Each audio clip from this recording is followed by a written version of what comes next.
Today, we are diving into one of the most incredible concepts in all of science, emergence. It's kind of the hidden force behind how complex, beautiful order can pop up from what looks like total chaos. And trust me, it answers some really big questions. Really think about that for a second. You see a flock of starlings swirling in the sky, moving like this one single beautiful creature. Or you look at an ant colony, working together like a superorganism. You just have to ask, right? Who's in charge here? Who's the conductor of this amazing natural orchestra? And this is where it gets wild. The answer is no one. There's no leader. There's no central command post. No queen ant broadcasting orders to the whole colony. The order you're seeing isn't being forced on them from the top down. So this brings us to the star of our show today, emergence. So what is it? It's what happens when a bunch of individual parts, each one following its own very simple set of rules, come together to create something complex, intelligent, and totally new on a higher level. It's that classic idea of the whole being so much greater and weirder than the sum of its parts. Okay, so if there's no boss, how in the world does this actually happen? Well, it all begins at the very bottom, with a handful of surprisingly simple rules. This really flips our normal way of thinking on its head. We're so used to top-down systems, a CEO making a decision, a general giving orders. But emergence is the exact opposite. It is pure bottom-up. There is zero central control. The grand pattern doesn't come from a master plan. It emerges from tons of tiny, local interactions. So the secret sauce isn't some big, complicated strategy. Nope, it's the fact that each little piece of the puzzle is only paying attention to its immediate neighbors. It's just following a very basic set of instructions that we call local rules. Now, to really see this in action, we have to talk about one of the most famous examples of emergence out there, Conway's game of life. It's not really a game you play, it's more of a simulation. But it perfectly shows how unbelievably complex patterns can grow from the simplest possible starting point. And believe it or not, these are the only 3 rules in the entire system. That's it. You've got a grid of cells, and each cell decides whether to be alive or dead on the next turn based only on its 8 neighbors.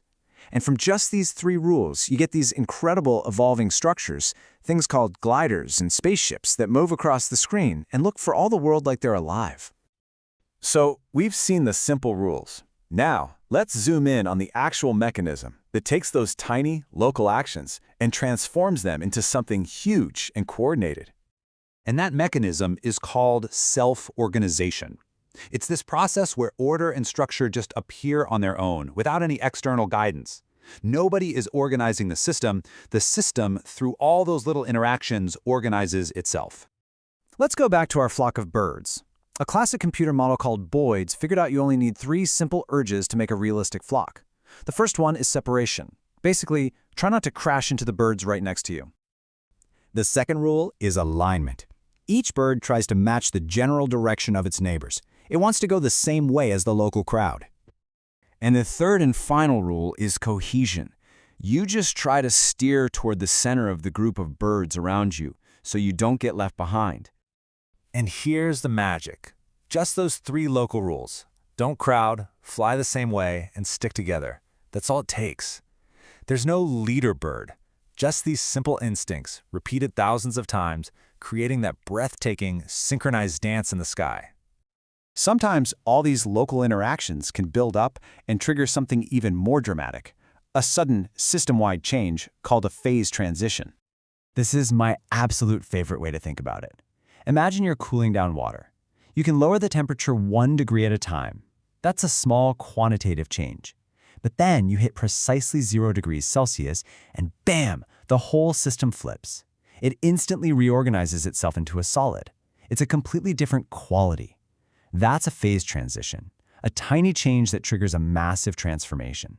So this brings us to our last part, and this is the big one, because understanding emergence isn't just some cool bit of science trivia. It fundamentally changes how we need to think about pretty much everything complex in our world. Yeah, these emergent systems have some really mind-bending properties. First, there's novelty. A flock can do things like swerve and dive that one single bird just can't. They're also non-linear, which means a tiny little nudge can cause a huge change, like one domino starting a chain reaction. Then there's irreducibility.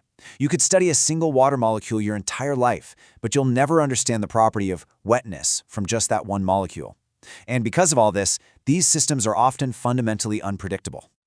Now, this is where things get a bit deep, but it's super important. Scientists talk about two types of emergence.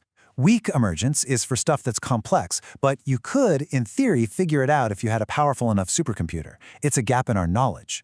But strong emergence suggests something way more profound, that the high-level system actually creates new forces, new rules that can't be explained by the parts. It's not just a gap in our knowledge, it's a whole new level of reality. Which all builds up to the most critical and maybe a little unsettling idea here. When we're dealing with these truly complex emergent systems, we eventually hit a wall, a hard limit. Here's the bottom line. We can't always work backward. We can see that beautiful pattern the flock makes, but we can't perfectly trace it back to the decision of every single bird. The link between the small scale and the large scale gets lost in a fog of complexity. There's what you could call an explainability gap. And that leaves us with a massive question for our time.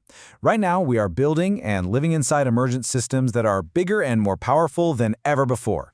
Things like global financial markets, social media, and especially advanced AI. So if these systems can behave in ways we can't fully predict or even explain, how do we make sure they stay safe? How do we build a future we can trust? That's the challenge that emergence puts right in front of all of us.